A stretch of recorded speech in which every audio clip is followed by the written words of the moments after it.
एक ऐसे योद्धा और एक ऐसे नायक और एक ऐसे आदर्श का जयंती मना रहे हैं जो हमारे अधिकारों के लिए अपनी शहादत दे दी थी। आज भले ही हमारे जगदेव बाबू हम लोगों के बीच एक शारीरिक रूप से मौजूद नहीं है, पर उनका संघर्ष, उनका समाज के लिए योगदान और उनकी विचारधारा आज भी हम लोगों के बीच जिंदा है।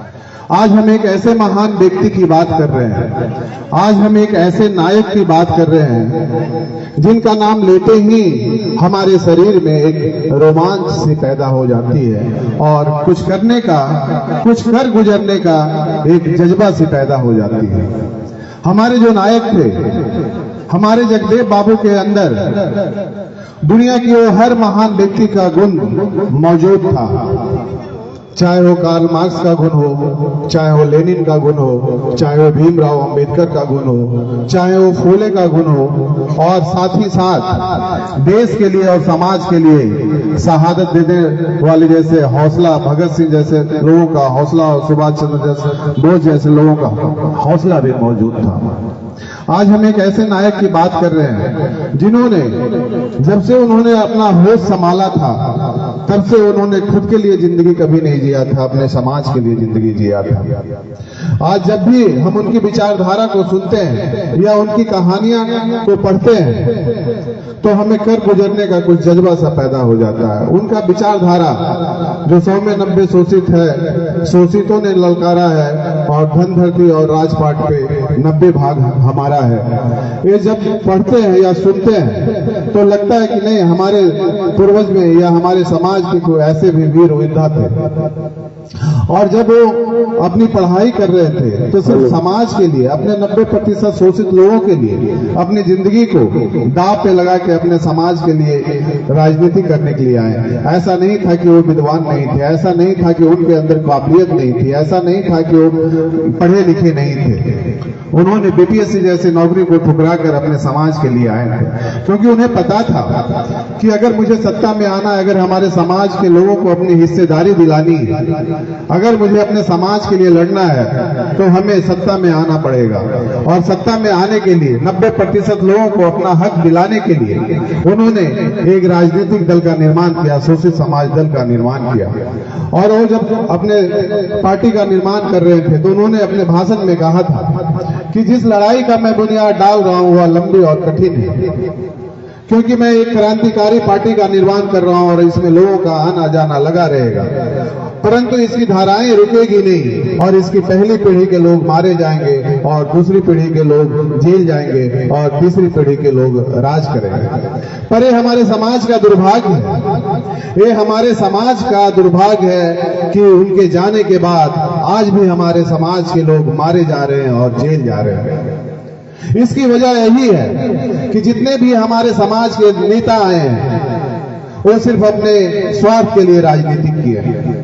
जब से मैंने अपना होश संभाला है या जब से मैंने राजनीति को समझा या जब तक हमने अपने समाज को समझा है, मुझे ऐसा ही लगा है कि जगदेव बाबू के जाने के बाद हमारे समाज के कोई ऐसा नेता नहीं हुए जो अपने हमारे समाज को नेतृत्व कर सके। और ये सच्चाई है और ये हमारे समाज का दुर्भाग्य है कि जब तक जगदेव बाबू जिंदा थे तब तक हमने बढ़ चढ़कर उनका साथ नहीं दिया था। आज भले ही हम उनकी जयंती मनाते हैं, उनके फोटो पे हमने माला चढ़ाने का काम करते हैं और उनके नाम पे हम राजनीतिक करते हैं, जितने भी राजनीतिक दल के लोग हैं सब उनके नाम पे राजनीतिक करते हैं, लेकिन जगदेव बाबू की विचारधारा को आगे बढ़ाने वाले आज तक कोई नहीं हुआ उनके जाने के बाद।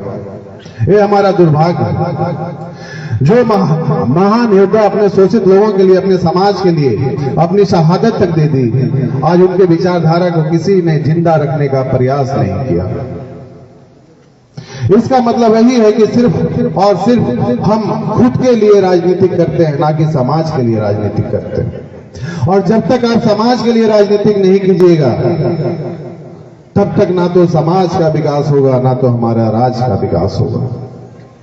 जब भी हम सब जगदेव बाबू की विचारधारा को और उनकी शहादत की कहानियां को पढ़ते हैं तो हमारे भीतर की साहस और आत्मसम्मान को जगाने का काम करती है।